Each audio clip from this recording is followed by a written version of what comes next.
So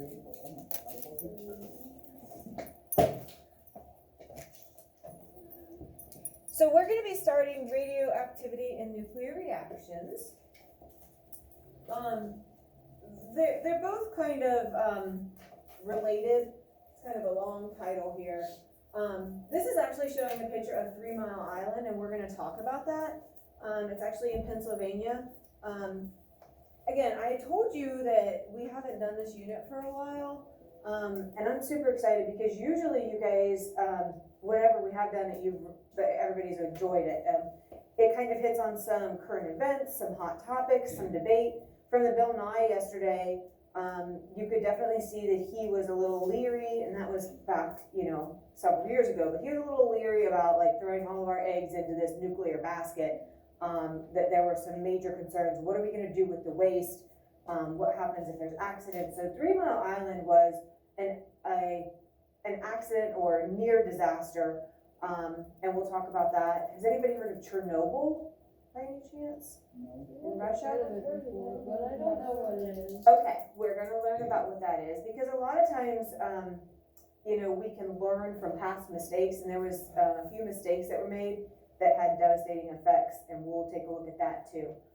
So this is real stuff, right? This is kind of the age we're in, trying to figure out, like, how are we going to supply our world with power, right? With electricity. So nuclear energy is a major consideration in that. But we're going to also focus on some of the more fundamental parts of radiation and nuclear reactions. So not just the energy aspect, kind of like the video showed yesterday was pretty much all energy. So a little bit of background, and pretty much today is going to be all review, all right? So I don't feel right not reviewing it and not covering it again. So we're going to just kind of go through quickly. So while chemical reactions involve changes in electrons, nuclear reactions are going to involve changes in the nucleus. And you can hear that in the name. Nuclear reactions, nucleus. Okay.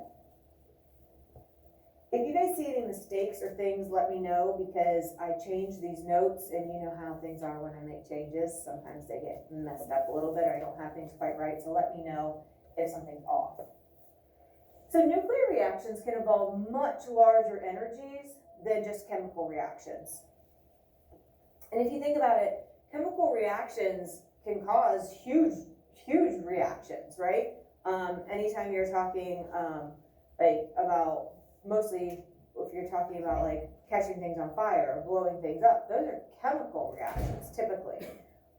If we're talking a nuclear reaction, we're talking like when we drop the bombs on Hiroshima, that's a nuclear reaction, right? And so that is a much larger reaction than just like a combustion reaction, which is a chemical.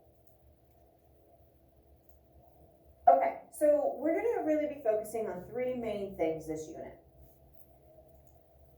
Radioactivity and isotopes, nuclear fission, and nuclear fusion. Yes?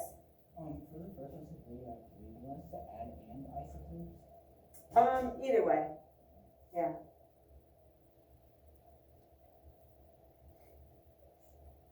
Now, the word isotope, it keeps coming back to haunt some of you. It was on your last test. It was on the previous unit as well. If we're talking isotopes, which part of the nucleus, or which part of the atom, is changing? Is it the electron, the proton, or the neutron? Which one, Marcus? I'm not. Marcus, dang it, Miguel. Man, I stare at Marcus's face all of study or homeroom, and then I have you. It's just like, dang it. Sorry. Is it the neutrons? It is neutrons. Neutrons can change. Good. All right. Still with our background. So we know that things get bonded by these little particles.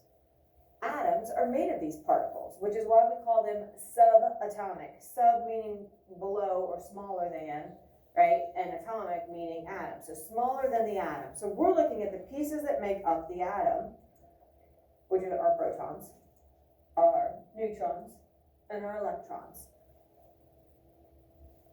And obviously, you know that the protons are positive, neutrons are no charge, and electrons are negative. Feel pretty confident in all of your abilities for that. Inside the nucleus, and that's where we're going to focus right here, right, is where the protons and the neutrons are found. All the last 2 units, we've been really worried about those electrons for the most part, haven't we? Those valence electrons specifically, because those are the ones that are involved in bonding. So the charge of the nucleus is going to have to be determined by the number of protons. Because if protons and neutrons are in the nucleus and neutrons have no charge, the only thing that has a charge in the nucleus are the protons. Still all sounding familiar? Good. We also call the number of protons the atomic number. Again, not a new idea. The electrons are attracted to the positively charged nucleus and swarm around it. So there's basically a little mini electric field within each atom where you have your negative electrons swarming around the outside and you have your positive protons in the nucleus. And since opposites are going to attract, you get this non-contact force that's at work, which there's a small electrical field that's created within each atom.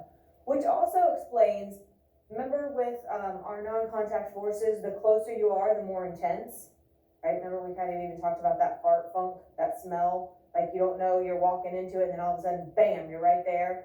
The closer you get to the source of it, the stronger that smell was. Same thing with all those non-contact forces. So the closer the negatives and the positives are, the more intense the attraction. So that's why our electrons on the outer area have the opportunity to kind of get taken in a chemical reaction because they're the ones that are held less tightly in that electric force or that electric field between the positive nucleus and the negative electrons. So we get these protons and neutrons packed tightly together, super tight. And in the atom, the nucleus is super tiny compared to the rest of the atom.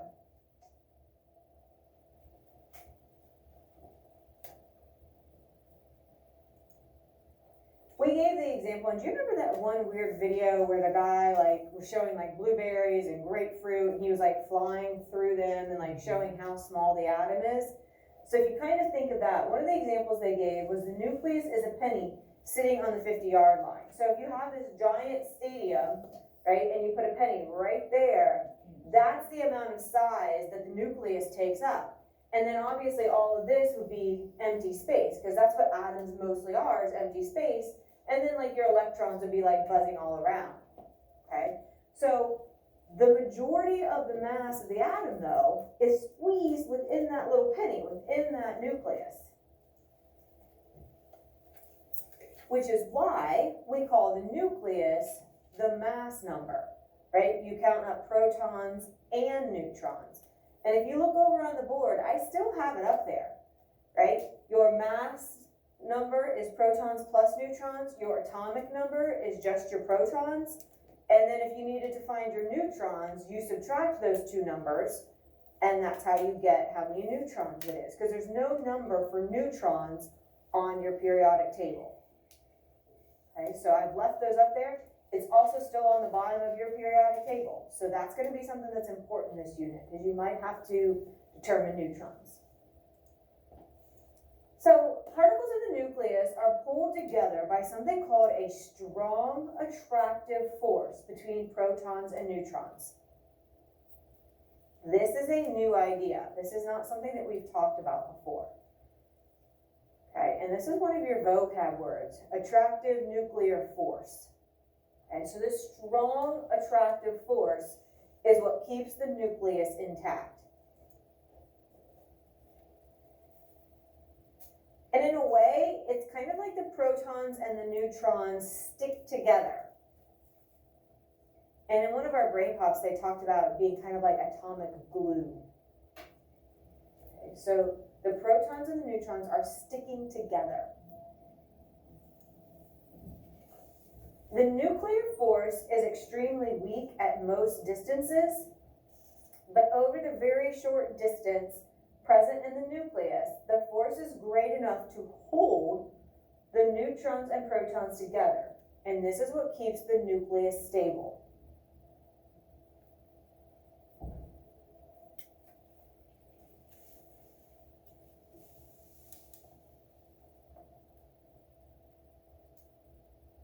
And if you have a stable nucleus, you're not going to get any kind of nuclear reaction going on. It's when the nucleus becomes unstable that some things can happen. Okay. So if you think back to the idea that that nucleus is like a penny in the stadium, it's really, really small and it's really, really compact. So that's why this attractive nuclear force is so effective, right? If it was spread out and not as dense, then that attraction isn't going to be as strong. Okay, so typically you're going to have protons have like charges. What are like charges what are they normally going to do? What do you think, Miguel? They're going to repel. But because of the attractive nuclear force, when you add in those neutrons, it kind of acts like glue that holds those together. It keeps the normal repulsion of your protons from pushing away. The neutrons keep everything together. Okay? And so don't forget what we already know, that the positive protons should repel away from each other, since like charges repel, like Miguel said. So normally you would think those protons should be pushing away. But what really happens is because the attractive nuclear force between the protons and the neutrons is so strong over that small distance, or that space that they take up, it's stronger than that repulsion. And they call that a repulsive electrical charge. I don't need you to know repulsive electrical charge, just kind of know the idea behind it. The attractive force is able to overcome that normal repulsion that you would think that they would have. And that's the reason why a nucleus can stay together, is that attraction is stronger than the repulsion, and it's those neutrons that are responsible. You can think of the neutrons as like a neutralizer. They neutralize the repulsion. And so when you add those neutrons in, kind of cancels out that repulsion and allows that nucleus to stay together nice and tight and close. Super dense, very tightly packed, has the majority of the mass for the whole atom in that tiny little space. And if the attractive nuclear force isn't strong enough to keep the large nuclei together, that's when it will become unstable. If the nucleus is too big, the attraction isn't strong enough to keep it intact, and it will start to decay. If you see the word nuclei, and you will see it a lot, it's really weird looking. That's just the plural form of nucleus. And I made that one of your vocab words because it sounds so much different than nucleus, and it's a weird nucleuses, right? That's a weird plural, so they changed it to nuclei. So just so you know, that's just the plural of multiple nucleus. All right. So the large nuclei typically are going to become unstable, and they are often going to decay. This decay we often just call radiation.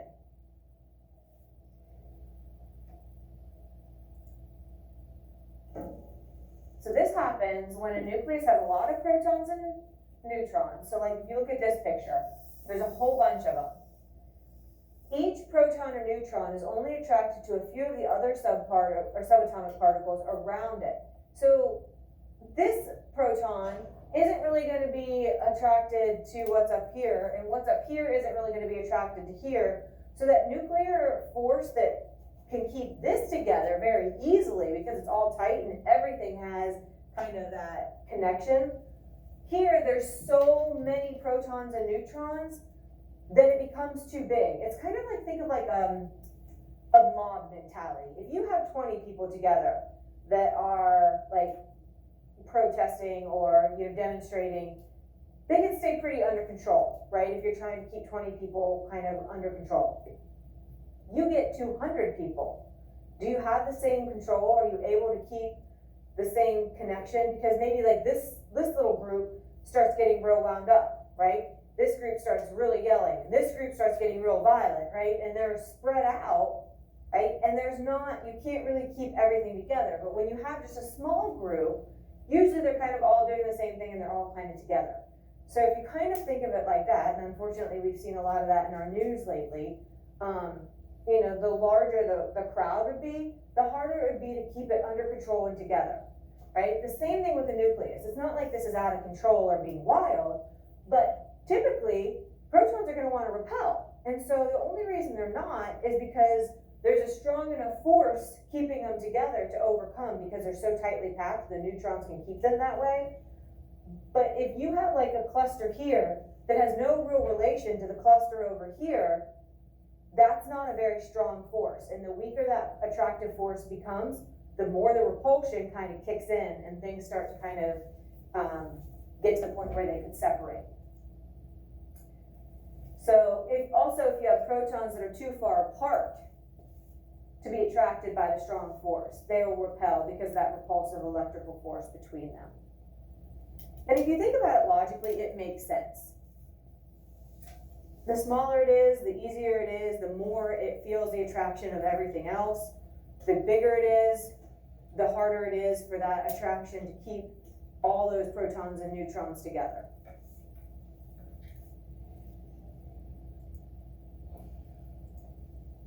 Okay, so we'll stop and review for a second. What two particles do we get in the nucleus? Brian, you know one of them? Good, what's the other one? Emily? In the nucleus? Brian said protons. There we go. Protons and neutrons.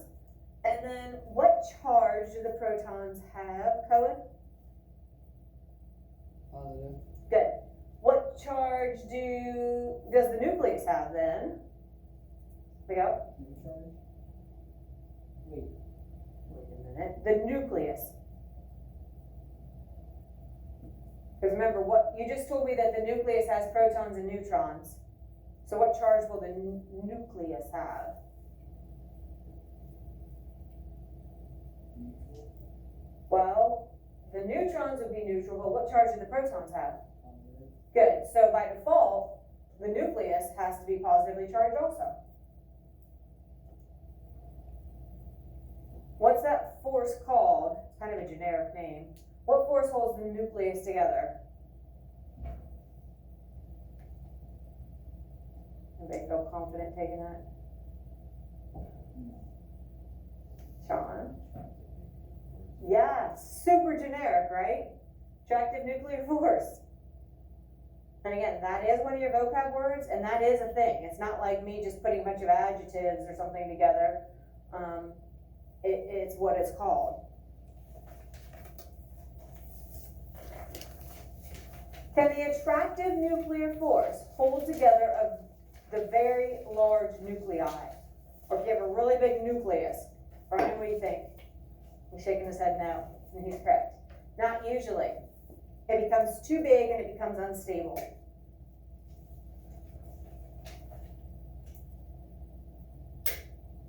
So kind of where we're at is the idea, the only thing new so far is the idea that the nucleus is held together with this attractive nuclear force, and if the nucleus is too big, the attractive nuclear force isn't strong enough, and the nucleus will start to kind of break apart.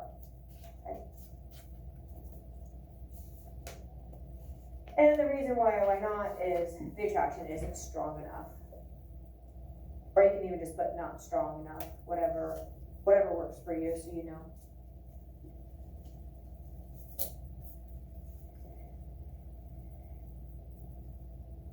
Okay. Radioactivity. Oh, we don't miss a part, so. We do. You know the Imagine Dragons song, Radioactive? So he uses that, which is very fitting, obviously. All right, so the first thing that we're gonna talk about that's kind of, and it's still kind of review from last year when we did changes over time. Last year, probably one of our last units for the year, I believe. And again, it was kind of different since you were doing it at home. But the idea of like carbon dating, using radioactive isotopes to determine how old something is. So if you kind of remember and tap into some of that from last year, we're going to kind of continue that with that this year.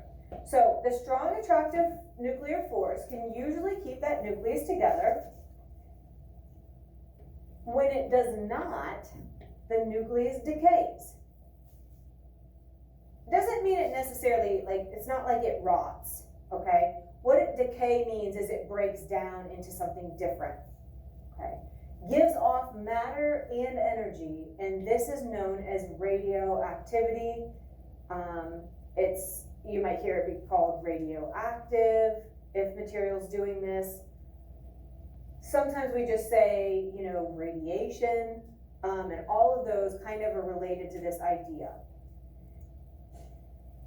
This can happen to large or small nuclei naturally. So this can happen to carbon, which has a small nucleus, has like, I believe it should just be a mass number of 12 for carbon.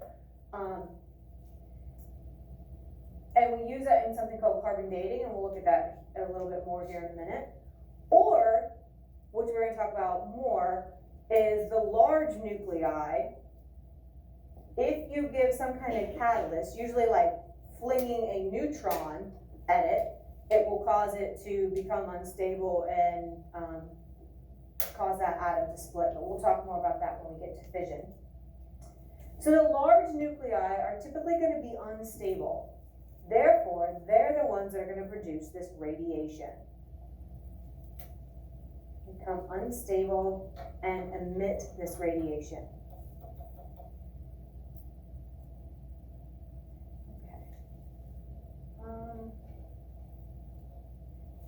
Let's go ahead and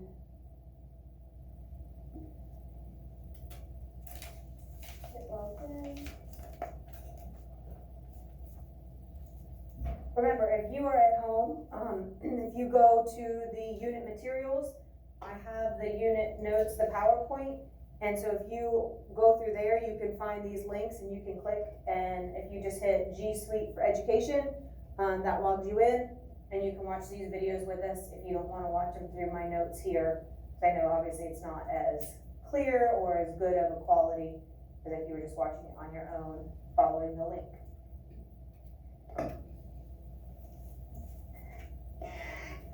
Oh, these will take forever to defrost. Hey, let's just nuke it.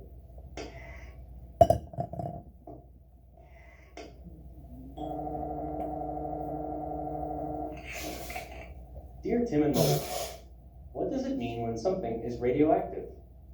From Inez. Well, first of all, microwave ovens aren't radioactive.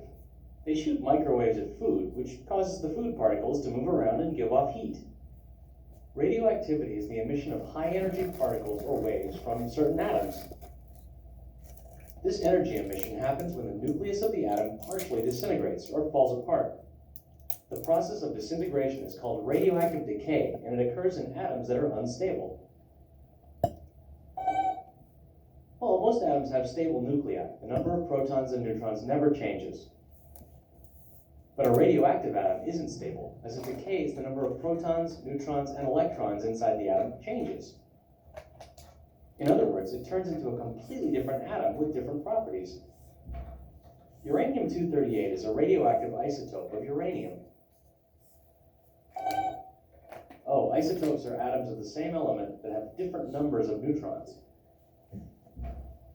Uranium-234 is another isotope of uranium with 4 fewer neutrons. Anyway, uranium-238 is the most common isotope of uranium, and it's radioactive. When its nucleus decays, the uranium-238 turns into a thorium atom. The thorium eventually decays into protactinium, which decays into uranium-234 which decays. Well, anyway, long story short, one uranium-238 atom goes through 14 changes before ending up as plain old lead. It's impossible to predict exactly when a particular radioactive atom will decay. But a group of the same radioactive atoms is predictable. If you have a bunch of uranium-238 atoms, you can be sure that half of them will decay into thorium in 4.5 billion years. The time it takes for half the group of radioisotopes to decay is that isotope's half-life. Well, radioactivity can be dangerous depending on the type of decay that happens. Some forms of radioactive decay throw off alpha particles, which aren't really harmful to us unless we put them inside our bodies. Other types of decay throw off beta particles, which can penetrate a few layers of our skin and do some damage. And some radioactive decay throws off gamma rays, the highest energy form of electromagnetic radiation. Gamma rays can burn our skin, penetrate our body cells, and even mess up our DNA. This can result in cancers and genetic mutations. Human activity creates tons of dangerous radioactive waste every year, and getting rid of this stuff is expensive and difficult. Well, yeah, nuclear radiation has been a big benefit to humans too. Nuclear power plants, cancer treatments, pacemakers, smoke detectors, and tons of other technologies rely on radioactive decay. It's a tough trade-off. Radioactivity is incredibly useful, but also incredibly dangerous. Oh, and by the way, radioactivity isn't just something that humans created. It occurs naturally too. Just about everything on the planet, from rocks to plants to animals, contains traces of radioactive elements. Oh, the hot dogs are defrosted. Oops, I think we left those in too long.